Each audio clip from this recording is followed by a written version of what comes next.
O pescador chamado Matias remava em direção ao centro do lago sob um sol escaldante que fazia a água brilhar como metal fundido. Ele era um homem de fé robusta, conhecido por sua retidão e por sempre atribuir suas boas pescas à mão de Deus. No entanto, naquela tarde, o silêncio do ambiente foi quebrado por algo que desafiava sua compreensão terrena e espiritual. O pescador ouvia uma voz sobre as águas, um sussurro persistente que parecia emanar das próprias ondas que batiam no barco. Não era um som humano comum, mas uma frequência que ressoava diretamente em seu peito, carregada de uma autoridade serena e inquestionável. Era Jesus quem o testava, embora Matias ainda não soubesse que aquele dia seria o divisor de águas de sua alma. O convite era para ir mais fundo, para onde os peixes raramente apareciam e onde o perigo espreitava em cada correnteza invisível. A voz sobre as águas ordenou que Matias soltasse as redes no lado que parecia mais improvável, uma área repleta de rochas afiadas que poderiam destruir seu único instrumento de trabalho. O teste divino começara. A voz pedia que ele arriscasse seu sustento material em nome de uma ordem que desafiava toda sua lógica profissional de anos. Matias hesitou, sentindo suor frio escorrer pelo rosto enquanto olhava para as águas profundas e perigosas.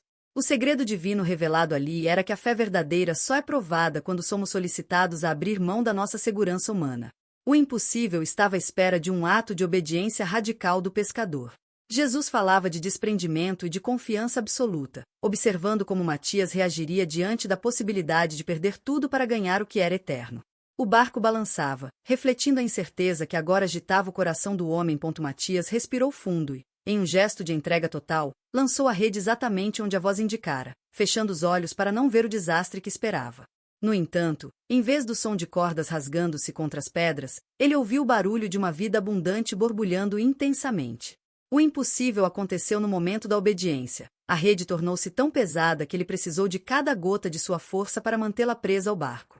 O segredo divino era que o teste não visava sua perda, mas a expansão da sua capacidade de receber o sobrenatural de Deus. Jesus apareceu então na proa, revelando-se como o autor daquela voz que o testara desde o início da jornada. O pescador caiu de joelhos, entendendo que a prova fora necessária para limpar sua fé de qualquer resquício de autossuficiência religiosa. O mestre sorria, aprovando a coragem de Matias. Jesus sentou-se ao lado do pescador e explicou que a voz sobre as águas era o eco do reino chamando por corações dispostos ao sacrifício. Ele disse que o teste divino era uma preparação para pescas muito maiores, onde as redes seriam lançadas sobre corações endurecidos pelo pecado e pela dor. O impossível era a transformação que Matias sentia em sua mente. Ele não via mais apenas peixes, mas almas que precisavam de salvação. O segredo divino era que Deus testa aqueles que deseja usar como instrumentos de sua glória na terra. O plano de Jesus para Matias era transformá-lo em um pilar de fé inabalável, alguém que ouviria sua voz mesmo no meio das maiores tempestades da vida. O barco, agora carregado de peixes e de luz, flutuava com uma leveza que desafiava a gravidade, simbolizando a paz de quem venceu a prova da obediência. O mestre continuou a falar, e suas palavras eram como bálsamo para as feridas ocultas de Matias. Ele explicou que muitos ouvem a voz sobre as águas, mas poucos têm a coragem de lançar as redes no desconhecido por amor a Deus. O teste divino revelara que o pescador amava o Senhor mais do que o seu próprio conforto ou segurança financeira. O segredo divino era que a provisão de Deus é ilimitada para aqueles que decidem não reter nada para si mesmos.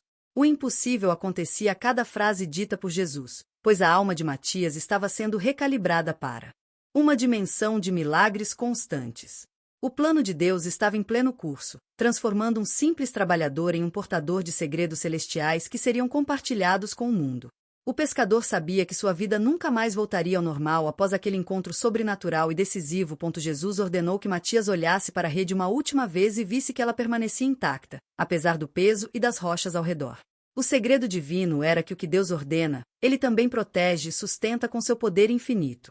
O impossível era a integridade da ferramenta de trabalho do pescador, servindo como um sinal de que a obediência nunca traz prejuízo real no reino de Deus. O plano divino para Matias era torná-lo um exemplo vivo de que a voz do Mestre é a única bússola confiável em qualquer oceano. O teste fora concluído, e o pescador fora aprovado com honra no altar das águas profundas. Jesus prometeu que estaria com ele em cada novo lançamento, e que a voz sobre as águas seria sua guia eterna. A transformação de Matias era agora um fato consumado, e ele estava pronto para remar de volta. Enquanto o barco se aproximava da terra firme, Jesus falava sobre a importância de ensinar aos outros sobre a voz que testa e que cura. O segredo divino era que a fé de um homem pode abrir o caminho para a salvação de uma aldeia inteira. O impossível era a autoridade que agora emanava das palavras de Matias. Ele falava como alguém que conhecia o Criador pessoalmente. O plano de Jesus era multiplicar o milagre daquela pesca através do testemunho de vida do pescador. O teste divino fora o fogo que purificara o ouro da sua devoção, tornando-o brilhante aos olhos de todos. Matias percebeu que a voz sobre as águas era o maior presente que já receberá, pois o levará a um nível de intimidade com Deus que ele nunca julgara possível para um homem comum como ele. O sol se punha, marcando o fim de uma era ponto ao desembarcar. Matias foi cercado por outros pescadores que ficaram atônitos com a pesca milagrosa e com a luz que emanava de seu semblante. O segredo divino começou a ser revelado quando ele contou sobre a voz que o testara e sobre a presença de Jesus no barco. O impossível tornará-se a nova realidade daquela comunidade, despertando uma fome espiritual que nunca antes fora vista naquela região litorânea. O plano de Deus estava florescendo em cada coração que ouvia o relato de Matias. O pescador não guardou a glória para si, mas apontou para o Mestre que ainda estava lá, visível apenas para os que criam. O teste divino de um homem tornou-se a bênção de muitos, provando que a obediência individual tem um alcance coletivo imenso. A vila inteira começou a ouvir a voz de Deus através da vida transformada de Matias. Os anos passaram, e Matias tornou-se um mestre da fé, ensinando aos jovens que a voz sobre as águas é o guia mais seguro para a vida eterna. O segredo divino de sua história permaneceu vivo. Jesus testa para provar, e aprova para usar poderosamente. O impossível continuava a acontecer através de suas mãos, com curas e prodígios que confirmavam seu chamado celestial. O plano de Deus para Matias foi cumprido com perfeição, transformando-o em um apóstolo da esperança. Ele olhava para o mar com gratidão, lembrando-se da tarde em que quase permitiu que o medo o impedisse de obedecer. O teste divino fora o portal para uma existência cheia de propósito e de milagres diários. Ele entenderá que a voz de Jesus é a melodia que rege o universo e que o homem só precisa de ouvidos atentos e coração disposto. Matias terminou sua jornada terrena com a serenidade de quem ouviu e obedeceu à voz de Deus até o último suspiro.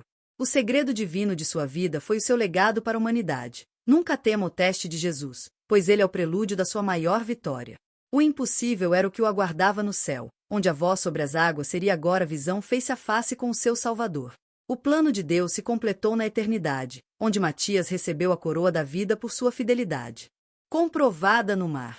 A história do pescador que ouviu Jesus continua a ecoar, lembrando a todos que o Mestre ainda caminha sobre as águas da nossa história, testando nossa fé para nos levar a destinos de glória que nem mesmo nossos sonhos mais ousados podem imaginar ou descrever plenamente.